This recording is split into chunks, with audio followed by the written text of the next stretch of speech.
friends, my name is Wills and I'm your safari guide today. Before we get out on that reserve, I have some very important rules. Number one, please keep all hands, arms, feet, and legs inside the truck at all times. For anything that falls outside of this vehicle cannot and will not be recovered by you nor me. Instead, I'll reach out to the wardens who have the skills to safely retrieve those items that return to us at the exit. Next major rule is seats on seats. We have to remain seated at all times. This means no standing, no seat swapping. If we have little ones seated on our laps, they must remain seated there as well. I will not have any reenactments of Simba and Rafiki at Pride Rock today. If you look above, you'll see that handy-dandy spotting guide which will aid us in identifying many animals that will call the Harambe Wildlife Reserve their home. I can't promise that we'll see all of them, but I will do my very best to seek them out. What will help me is to please refrain from yelling, screaming, or whistling. That could scare animals away before we or other safaris get the chance to see them. With all that, Asante Sana, one day and let our safari begin. Here in the Little Turian Forest, many animals like those reddish-brown bongos on our left, as well as the okapi to our right, will be well camouflaged and shy by nature. Both the bongo and the okapi share the nickname as the ghosts of the forest for their seclusiveness and rare sightings. It's right up to a phenomenal start. You may see those black and white stripes on the legs of the okapi and think that they are close related to the zebra. A fair guess, although incorrect, for instead they are a cousin of the giraffe.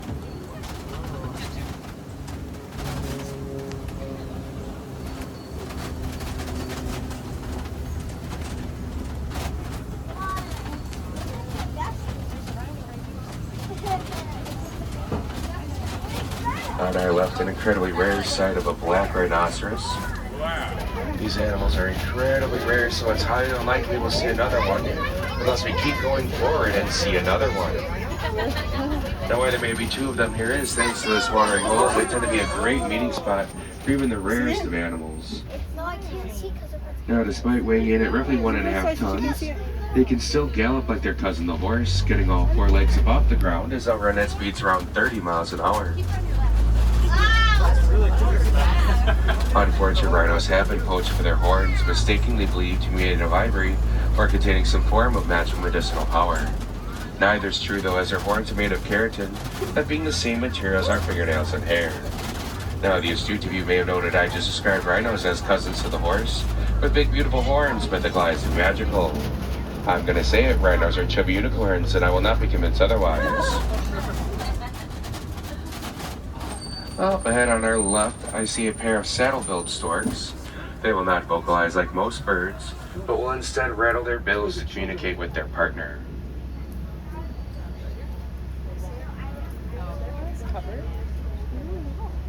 Saddle-billed storks can have a wingspan that reaches well over 9 feet in width. But in perspective, if you look at that canvas canopy above on our truck, that is about 9 feet wide.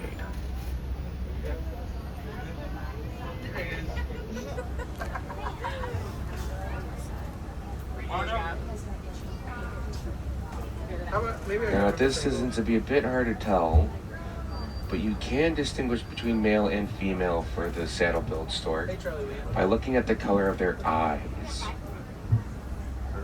Males will have yellow eyes, whereas the females have red eyes.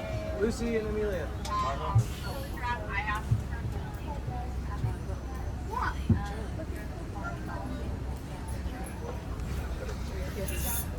Expert photographers. We have a million pictures of 7 of us. Maybe 8. Yeah. There were a lot of pictures yesterday of like 3 happy people and 2 angry people. 4 to 1 for a reason. Wonder if this animal Now, my friends, I have some good news and bad news. Good news is I'm getting reports of some giraffes up ahead. They're being very photogenic and very close. Bad news. They're so close, they're in the pathway up ahead. We at Kilimanjaro do give the animals of the Harambe Wildlife Reserve the right of way. This does mean when they take their sweet time in crossing, we just have to remain patient and hope that they will move along sooner rather than later. Just gonna continue on inching up ahead though.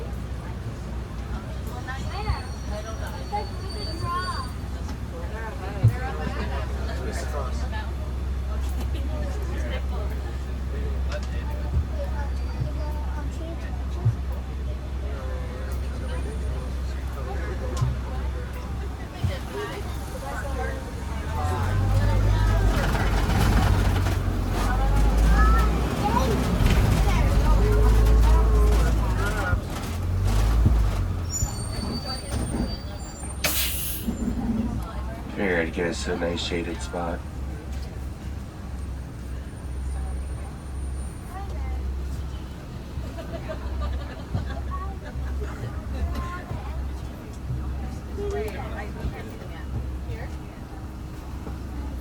It's at times like these I remind him of my favorite joke. I'm sure you've all heard about the chicken, but do you know why the giraffe crossed the road? It didn't.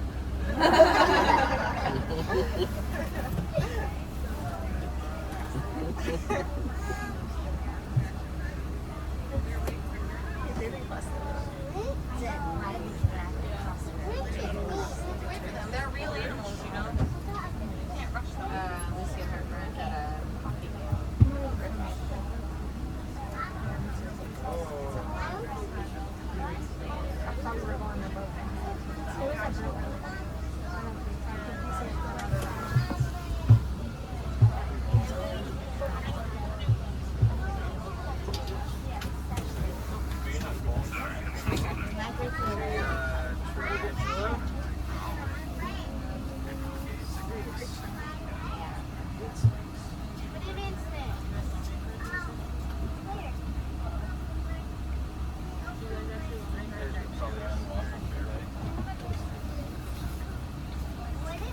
Now, if you did get a good look at those black rhinos earlier, you may have noticed that they actually have a V-pointed lip. Their upper lips are prehensile, meaning they can function like a finger. They'll use them to grab onto leaves to pull them off the small bushes here in the forest.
That's a good tip. But yours made up like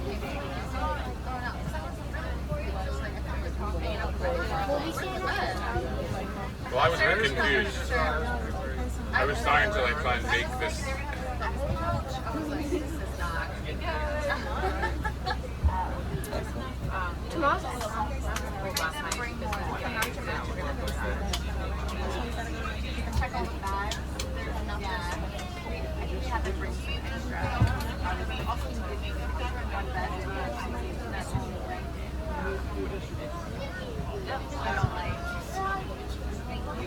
All day. 11 hours on this safari. What if they have a time limit? Like, what if it takes half an hour for the job? I think they're like getting someone to send them I feel like I just saw that 4x4 go by with the, hey, I feel like that was way. So I'm getting some better news in. The giraffe we've been holding for is allegedly out of the pathway.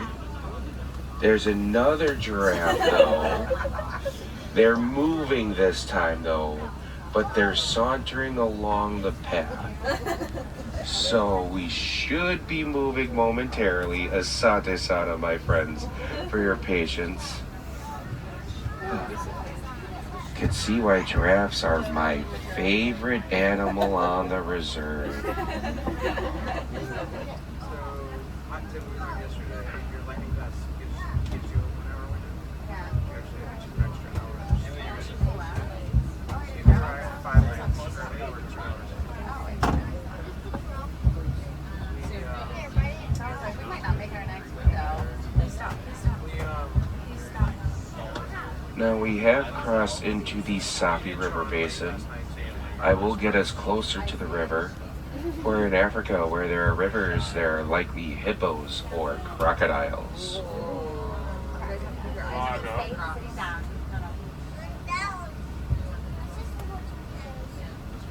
You're not there. Despite the large size of those animals though, we'll need to keep a sharp eye out though, for both can hold their breath underwater for several minutes at a time.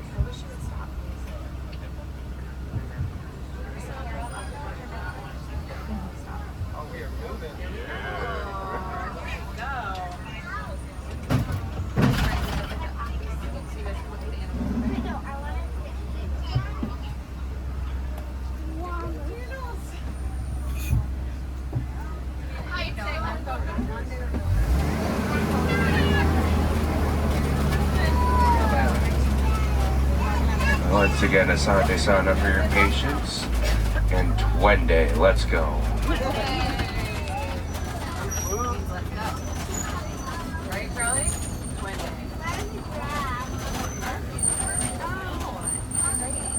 Immediately to my right, I am seeing some pink-backed pelicans and a pair of Nile hippopotamuses tucked away in that corner, taking a nice long nap.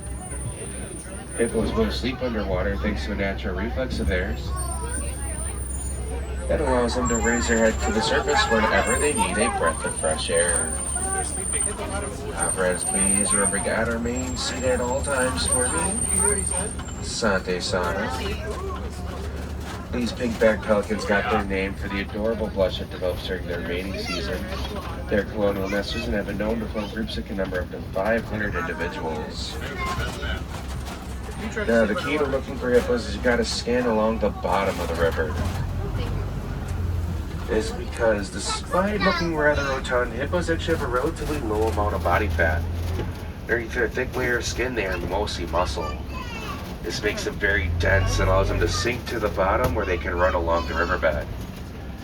Also makes them immensely powerful creatures, for despite having those relatively short little legs and weighing in at nearly 2 tons, they can still run at speeds around 19 miles an hour. When they run through the water, it will hardly slow them down. Now, the water's pretty murky, so it'd be hard to see them here. But if memory serves me up ahead, there should be some waterfalls that I know they like to congregate around. Sure enough, there they are. We got a whole float of Nile hippopotamuses up ahead. Float is what you call a group of hippos. Now, with hippos preferring to run through the water rather than swim at the surface, of course, that explains how they got their name, or translated from Latin. Hippopotamus means river horse. They look like those pinkish rocks in the water.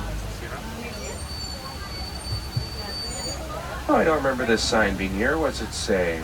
Caution, weight limit, 4 tons. I'm sure it'll be okay. I've been dieting after all. As I'm 99% sure we'll make it across. Well, maybe 95%. Keep an eye out for any moving logs approaching us, for those are most likely Nile crocodiles. Only the largest carnivore and reptile here in Africa, reaching lengths of 16 feet and weights of 500 pounds on average, with notable individuals getting significantly larger. They are opportunistic feeders and not picky eaters, having been known to go several days up to several months between meals, largely depending on the size of the last thing they ate.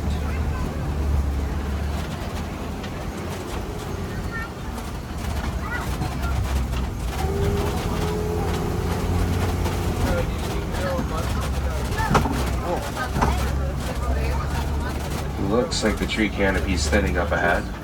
Relatively good sign of leaving the forest for the savanna. Another great indicator would be the large barren tree on our right, the baobab tree. Now the baobab goes by many fun nicknames, such as the upside down tree, where it looks like it has its roots up in the air like it just don't care.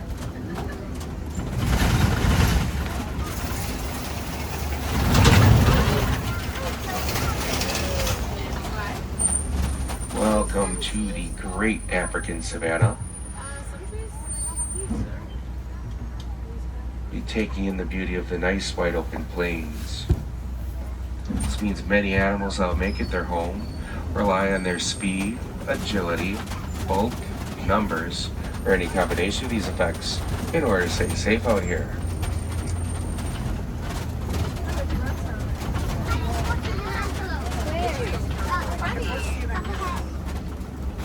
Now, question for you guys. If you notice, these trees are awfully tall. Why do you think those leaves are so high up? I'll give you guys a hint. Someone's been snacking on them. Someone very tall that could reach up to those lower branches. You see them way up in the distance there, those Maasai giraffes. I'll get us closer for some better photo opportunities. Do recommend you get a good photo of each individual, for no two giraffe will share the same spot pattern, thus allowing you to tell them apart from one another. Off in the distance on our right, that dark brown antelope is the sable antelope, the emblem of the Harambe Wildlife Reserve. Selected rather than simply running from predators, they will instead fiercely defend their herds, lowering their horns as a sign of intimidation. On our left, resting underneath that bush, I see a pair of painted dogs. The painted dog is the most successful hunter of the African savanna, with a higher success rate than lions, hyenas, cheetahs, and leopards, thanks to their high levels of endurance and phenomenal sense of teamwork. While the painted dog may look very similar to hyenas, they are not closely related, for of the two, only the painted dog is a true canine.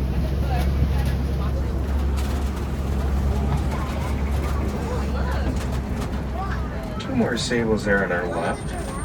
Alright, that's usually where they love to hang out here on the reserve. So it's very odd to see this one so far out. Aren't you adventurous today?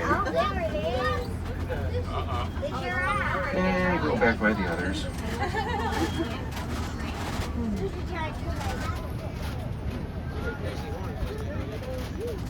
Now, I don't mean to alarm you, but right now we are currently surrounded by tens of millions of animals, the termites. Each termite mound will host tens of millions of insects. And they'll commonly be used by many animals here on the savannah. Look at the termite mound. With older ones like that rounded one being used as lookout posts by both prey and predator to scan for potential, well, the alternative usually. These more taller spirals can be used as sharpening posts for both horns and claws. With the composition of a termite mound being stronger than even some concrete.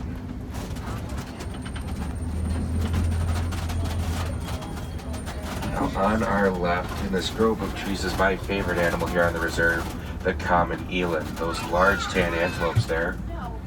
The eland will actually be the largest antelope here on Harambe, with males like that big guy on the right weighing in at 2,200 pounds. Put in perspective, that means he's going to weigh almost as much as these fully grown giraffes. Now you can actually tell male and female elands apart not only by the size difference, but also look at their horns. Females like the girl on the left will have a tighter spiral, whereas the male on the right has larger and more gentle curve to his horns. Now all around us, many Maasai giraffes. They have developed not only those long necks, but also long prehensile tongues that they use to grab onto leaves to pull them off the trees. A giraffe tongue is so long, in fact, they can actually lick their ears if they so choose.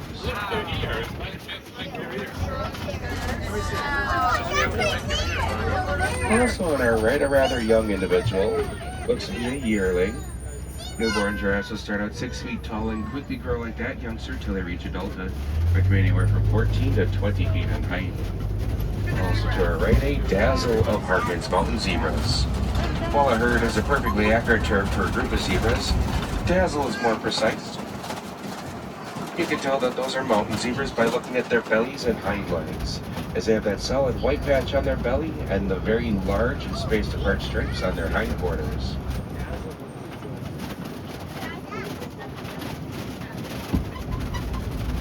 Way at the top of the hill there amongst the grasses and bushes, those small antelope are the springbok. Those are not babies but fully grown adults capable of jumping 6 feet high and 13 feet of distance from a standing still start. Just over this hill, a relatively small herd of wildebeests. I say relatively small, for the wildebeests have been known to form mega herds, which can number up to 1.5 million individuals. This will make them the second most densely grouped up mammal in the world, only after us humans. Another common name for the wildebeest is the ewe. It's after the sound they've been known to make. So if you didn't know that before, well, now you knew. I've seen many fallen trees here, showing a good sign of elephant activity, as elephants have been known to knock down trees with access to that greeny leafage to help fuel their big bodies. Doing so is to make them ecological engineers, as by knocking down old trees allows for new growth to take hold. Looks like we have our culprit here on our right. Given their size and the fact that they seem to be bull, we suspect that this is a bull African elephant. The bull elephant will be the largest land mammal in the world, with fellows like him capable of growing up to be 13,000 pounds. Now, you don't get to be that size by skipping out on carbs, having a low-calorie diet, but unfortunately for elephants, agricultural developments have been encroaching more and more on the savanna. This is causing them to get tempted to take crops to themselves, putting them at odds with farmers. Thankfully, though, we found a peace resolution in the form of bees. Elephants are not too keen on bees and will head for the hills as soon as they hear that buzzing. So we've worked with local farmers, set up bee-hive fences along their fields. This deters elephants from taking crops, improves the harvest thanks to the pollination done by bees, and the honey produced can be collected and sold for additional profit. All in all, keeping elephants safe, farmers happy, and giving bees a nice new home.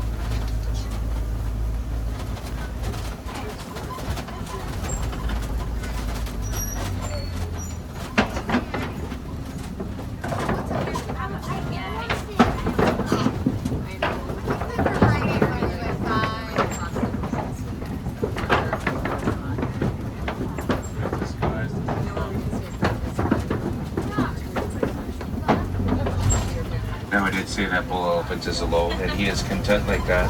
For a fully grown elephant is too large and powerful to have any natural predators. It's also a lot easier to grow shopping for one than the whole family. And when bulls get together, they can be a bit competitive with each other. For these reasons, mature bulls generally prefer solitude. Now, they weren't always that way, though. For their little calves, they'd stick with their mothers in maternal herds like this one on our left. They'd stick with their mothers till when they reach adolescence, at which point most young bulls get an internal urge to go strike it out on their own.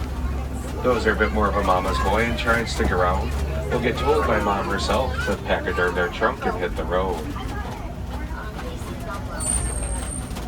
Now, this is to say elephants are fantastic mothers, where they carry their calves for 22 months, and when born can weigh nearly 300 pounds, making them some of the largest newborns in the animal kingdom.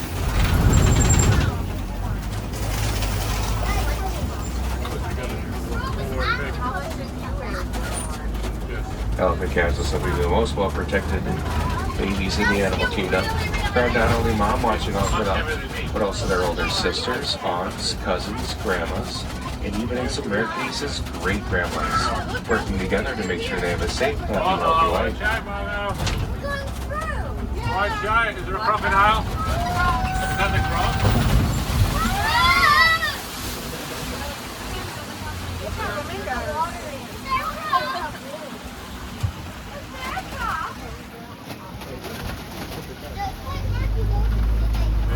Good for hiding in, isn't it? Really enjoying this flamboyance of greater flamingos. Greater comes from being the largest flamingo species in the world. That beautiful pink color of theirs comes from their diet rich in beta-carotene, consisting mostly of shrimp and krill.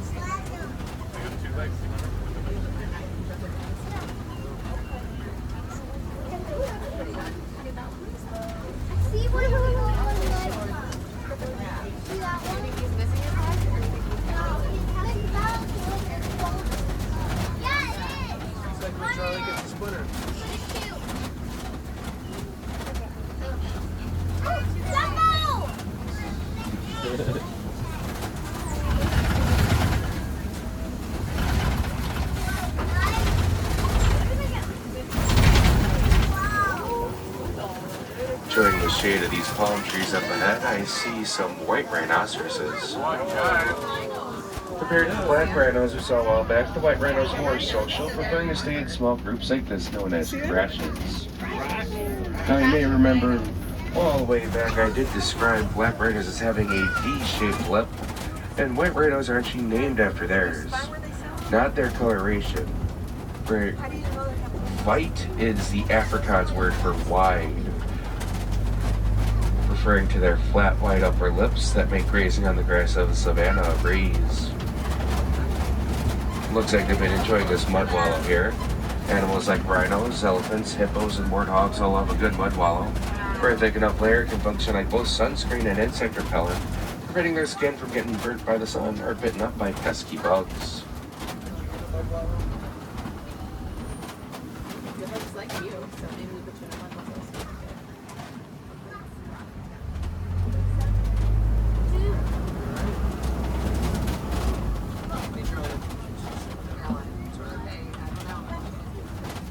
Now have your eagle eyes ready for way back there, lying down is the fastest land animal in the world, the cheetah. Capable of sprinting at speeds between 60 and 70 miles an hour thanks to their super slender build. This does mean when they lie down, they are nearly invisible. So don't feel bad if you don't spot all of them, just know that they are spotted. While the cheetah may be a fairly big cat, they're not a true big cat, and they cannot roar. They will instead bark, chirp, and purr. And as members of Felinidae, they'll actually be more closely related to the common house cat than anything like a leopard or a lion.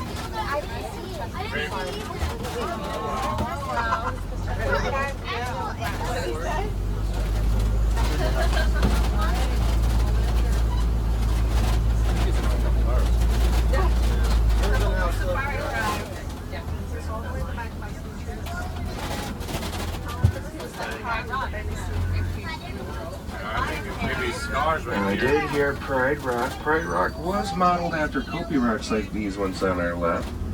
And they'll be frequently inhabited by lions as they provide a great vantage point to scout out for potential herds of prey. And there they are now.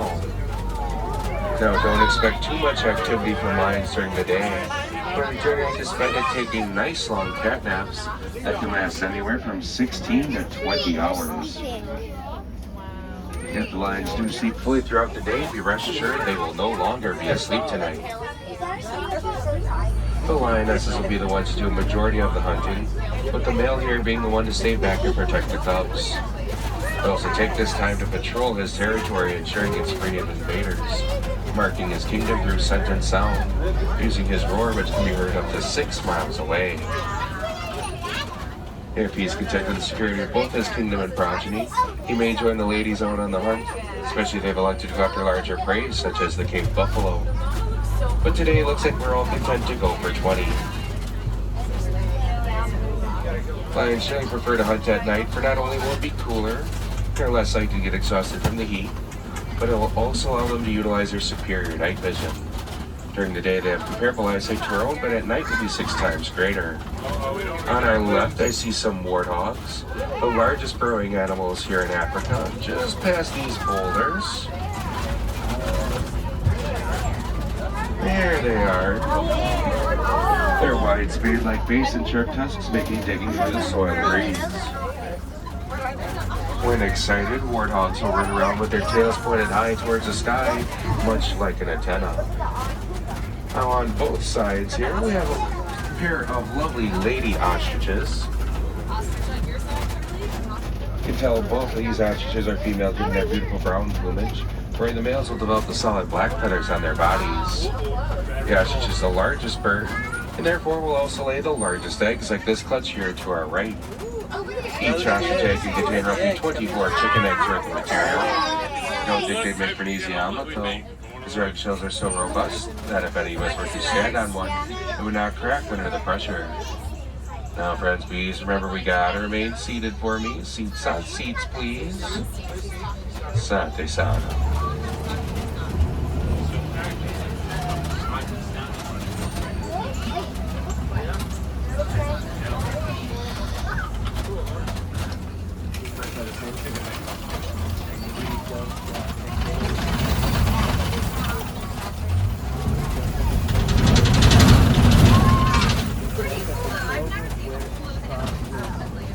Welcome to Magadi Glen.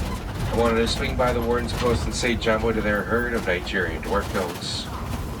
These adorable little mischief makers are known for their milk producing capability, which can be refined into a rich and creamy cheese. You also note that yellow boxing up front, that's actually the prototype for the Elephant Beehive program I was discussing a while back.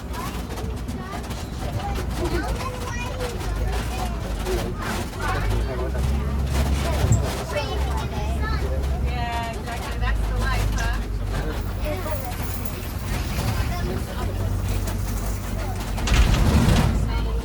Now, my friends, I'd like to thank you all for joining me out on safari today.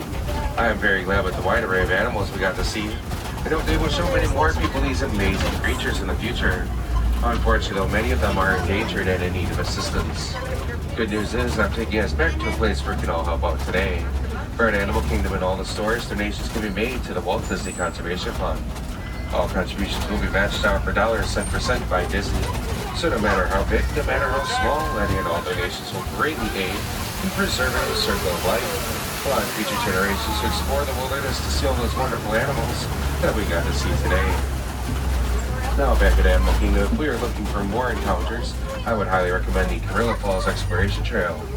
That'll be located near the exit of our safari. There you may get a closer view of those hippos and okapi, as well as meet some of the greatest great apes in the world. To my wilderness explorers on board, you've been riding on the Symbol 1 with your friend Wilkes. Once again, my wilderness explorers, you've been riding on the Symbol 1 with your friend Wilkes. Now, it looks like our journey together is coming to an end, so this is where I should say goodbye, but that's far too sad and much too final. For hope to see you all on your next safari, whenever that may be. So rather than saying goodbye, we at Kilimanjaro instead like to say Kwaherini, which means to go well, and I say with the spirit of, till next time. Now, my friends, please touch your hands, arms, feet, and legs as the stars are going to put on your right. Watch your step in Kwaherini.